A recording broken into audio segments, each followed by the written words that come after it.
दिल्ली की जो मुख्यमंत्री रेखा गुप्ता जी हैं, उनके लिए अभद्र टिप्पणियों का बयान किया है, उस पर लिखा है। और जो टिप्पणियां उस पर लिखी गई हैं, मुझे जहां तक अंदाज है कि जिसने भी पढ़ी होगी उसको खुद को भी बताने में शर्म आ रही होगी। इस तरह की अभद्र टिप्पणियां जो उन्होंने लिखी है, जो दिल्ली का नेतृत्व कर रही है, वहाँ की मुख्यमंत्री है, उनके लिए लिखी है। साथ ही मैं ये भी कहना चाहूंगी आप मीडिया के माध्यम से कि महिला, वो चाहे कांग्रेस से हो, चाहे बीजेपी से, चाहे किसी भी पार्टी से हो, या सोशल वर्कर हो, या घर में रहने वाली मातृशक्ति हो, महिलाओं के लिए इस तरह की टिप्पणियां लिखना, ये इतना गंदा लिखना बहुत ही शर्मनाक है। हम सब इसकी निंदा करते हैं और ऐसे व्यक्ति को सबक सिखाना चाहिए। इस विषय को लेकर हम लोग कलेक्टर साहब के पास गए, पूरी महिला मोर्चा की टीम गई है। साथ में हम लोग हिमांशु जहांगीर जी से मिले, क्योंकि एसपी साहब थे नहीं।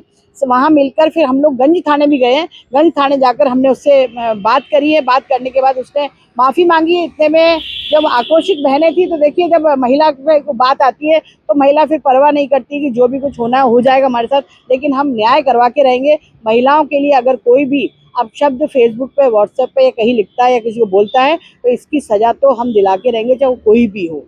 तो ये नारी शक्ति का सम्मान करना सभी लोग सीख लें, नहीं तो पता चलता है उनके घर में उनके कैसे संस्कार हैं, किस तरह वो अपनी माताओं बहनों से पेश आते होंगे। भारती जी, आप वहाँ समझाइश कर रहे थे, माफी मंगाई, आप के द्वारा माफी मंगाई थी, इस दौरान इनको फेंक दी गई थी, क्या पूरा प्रकरण था? देखिए सभी लोग खड़े थे। अब मैं उससे जब समझाइश कर रही थी और मैं उससे कह रही थी क्यों तुमने इस तरह का लिखा, क्यों आपको नहीं लिखनी चाहिए टिप्पणियां, और इतने गंदे शब्द लिखे कि कोई बयान नहीं कर पा रहा है, तो ऐसा काम आपने क्यों करा। तो उसने माफी मांगी। इस बीच ही पीछे से इंक उसके मुंह पे फेंकी गई है, मेरी कोई महिला के द्वारा फेंकी गई है।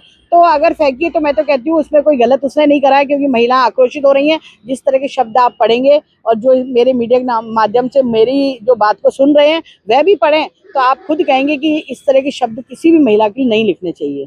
तो ये मेरे संज्ञान में इतना नहीं है कि किसने एकदम फेंकी कि अचानक जो मुंह काला करा गया और ऐसा